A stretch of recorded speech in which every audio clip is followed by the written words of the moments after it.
নমস্কাৰ মোৰ অন্য এটা ভিডিঅ'লৈ আপোনালোক সকলোকে স্বাগতম জনাইছোঁ ছাতত এয়া খেতি কৰিছোঁ পালেঙৰ পাত দেখিছেনে পালেং কিমান ধুনীয়া হৈছে এইবাৰ অৱশ্যে খেতি খুব কমেই কৰা হৈছে যোৱাবাৰ খুব ভাল হৈছিলে পালেঙৰ পাত অকণ ডাঙৰ হওঁতে ল'ৰাক ছিঙিবলৈ লগাই দিছোঁ আজি এটা বিশেষ ধৰণৰ চালাড বনাম গতিকে ল'ৰায়ো খুব আগ্ৰহেৰে ছিঙিছে লাই শাক এইবছৰ অৱশ্যে বেছি হৈছিলে বহুত খালোঁ এইবাৰ লাই তাৰপিছতে এইখিনি পালেং হোৱাৰ উপৰিও কাষত আকৌ গুটি সিঁচিছিলোঁ এয়া দুই এটা গজিছে মানে হ'বগৈ আৰু এফালে লাই খাই শেষ হ'ল তথাপি আকৌ এইজোপা লাই মই ৰাখি থৈছিলোঁ গুটিৰ কাৰণে এই গুটিবোৰ শুকালে আমাৰ কঠীয়া হ'ব অহাবাৰ খেতি কৰিম এনেকৈ কৈছোঁ যেন বিৰাট ডাঙৰ একেবাৰে বহুত ডাঙৰ মাটিতহে খেতি কৰিম তথাপি ভাল লাগে ন সৰুকৈ হ'লেও এটা অভ্যাস আছে আৰু এইফালে দেখিছে আকৌ আন এটা পাত্ৰত আকৌ এনেকৈ মই পালেঙৰ গুটি সিঁচিছিলোঁ এয়া হৈছে আৰু এফালে বিলাহী পুলি যোৱাবাৰ বহুত বিলাহী লাগিছিলে এইবাৰ মানে কেৰ্কেটুৱাই খাই খাই গোটেই শেষ কৰিছে সেইকাৰণে এই দুটা পুলি আকৌ নতুনকৈ ৰুইছোঁ গোলাপৰ পাহিবিলাকে ঠাণ্ডাত গোটেই সৰি সৰি গৈছে তাৰপিছত আৰু সময়ে নোপোৱা হৈছে যত্ন ল'বলৈ এফালে এয়া আকৌ কি গুটি হ'ল ক'ব নোৱাৰোঁ মানে মই ইয়াত নেমু খায়ো গুটি পেলাইছিলোঁ আৰু মৌচুমীও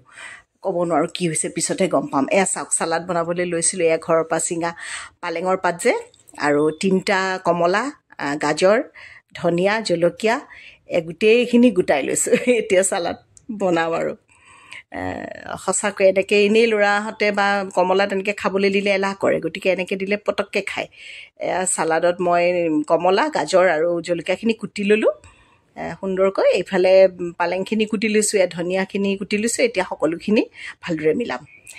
সেয়া মিলোৱা হৈ গ'ল এতিয়া নিমখৰ লগতে অকণমান ক'লা নিমখ দিছোঁ মানে হজমৰ কাৰণে ভাল যে ক'লা নিমখ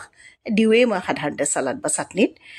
চালাড দি লৈ লগতে অকণমান কেঁচা মিঠাতেল আৰু কেঁচা মিঠাতেলৰ গোন্ধ আৰু সোৱাদেই সুকীয়া কি কয় গতিকে চালাডেই হওক চাটনিয়েই হওক আৰু গতিকে নাকত আৰু এই তেলৰ গোন্ধ লাগিলে আৰু সেইটো ক'বই নালাগে আৰু এইখিনি গোটেইখিনি মিলোৱা হৈ গ'ল এতিয়া ইয়াতে চাওক মানুহৰ মানে কি একচুৱেলি আইৰণটো বডিয়ে এবজৰ্ব কৰিবলৈ ভিটামিন চি লাগে গতিকে কমলত যথেষ্ট পৰিমাণৰ ভিটামিন চি পোৱা যায় গতিকে চালাড বনালোঁ আচলতে বিট দিব পাৰিলে ভাল আছিলে নাপালোঁ আৰু পালেঙকে দিলোঁ গতিকে আমাৰ হৈ গ'ল গতিকে দুপৰীয়াৰ সাজত এতিয়া এয়া চালাড লাই শাক অকণমান বইল টাইপেই কৰিছিলোঁ ইফালে মই বনোৱা কেঁচা জলকীয়াৰ চাটনি ভাত পাপৰ ল'ৰাক যিটো সদায় লাগে আৰু চাটনি পাপৰ আৰু আনফালে ৰাতি কালি চিকেন বনাইছিলোঁ সৰহকৈ গতিকে আজি আৰু দিনত একো নবনালোঁ মোৰ অলপ বেলেগ কামো আছিলে গতিকে চিকেন আছে চালাড গতিকে দুপৰীয়া সাজটো সেনেকৈয়ে খাম ল'ৰাই আকৌ কাষত মিঠা দৈ এটা থৈ লৈছে সি বোলে ভাত খাই উঠি মিঠা দৈ খাব এতিয়া আমি দুপৰীয়া সাজটো খাওঁ গতিকে দুপৰীয়া খাই বৈ উঠাৰ পাছত অকণমান জিৰাই পেলাই এই এমাজনৰ পৰা দুটামান বস্তু অৰ্ডাৰ দিছিলোঁ তাৰে হৈছে এইযোৰ চেণ্ডেল ল'ৰাই বক্সটো অলৰেডি খুলি খালি ৰাখিলে তথাপি আপোনালোকক দেখুৱাইছোঁ আপোনালোকে চাগে আচৰিত হৈছে ইমান ওখ চেণ্ডেল আচলতে কি জানে মই মানুহজনী অকণ চাপৰ মোৰ শ্বুটিঙত কি হয় আৰ্টিষ্ট ইমানেই ওখ আমাৰ গীতাৱলী ৰাজকুমাৰী বা আমাৰ দীপিকা বা এফালে মোৰ হাজবেণ্ড হৈছে মুন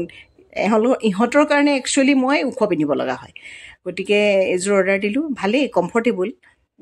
ছফ্ট দেখাত আৰু খুব লাইট ৱেইটৰ ভালেই হ'ব যেন পাইছোঁ আনহাতে আকৌ এয়া মানে ৱালপেপাৰ এখন এনেই কিবা ভাল লাগিলে অৰ্ডাৰ দিলোঁ কিবা কামত লগাব লাগিব সৎ ব্যৱহাৰ কিবা এটা কৰিব লাগিব আৰু চাওঁ কি কৰিব পাৰোঁ গতিকে ল'লোঁ তাৰপিছত আকৌ ছাতলৈ আহিলোঁ মানে দেখিছে এইটো কি ফুলটো ইমান ধুনীয়া ন এইজোপা মোৰ বহুত পুৰণা এল'ভেৰা মানে 15-20 বছৰ ওপৰ হ'ব নাই 15-16 এনেকুৱাই হ'ব গতিকে ফুলিছে আৰু এইজোপা মই গোলাঘাটৰ শ্বুটিঙলৈ বোৱাৰীৰ শ্বুটিং কৰিবলৈ যাওঁতে অনা এয়া ডাঙৰ হৈছে এনেকৈ টাবতে ৰুই থৈছোঁ দুবিধ আৰু এটা নতুন টাব আনিলে সলাম দিনটো শেষেই হ'ল আজি বতৰ খুবেই বেয়া মানে পশ্চিমত সূৰ্যই মেলানি মাগিছে যদিও আজি ৰংটো ইমান তীব্ৰ নহয় বাৰু তথাপি এদিনৰ সূৰ্যটোৱে পশ্চিম আকাশত মেলানি মগা মানে সূৰ্যটোৰ মৃত্যু হোৱা নুবুজায় নতুন দিনৰ প্ৰতীক্ষাত ৰ'লোঁ সকলো ভালে থাকক আকৌ এনেদৰে কেতিয়াবা লগ পাম ধন্যবাদ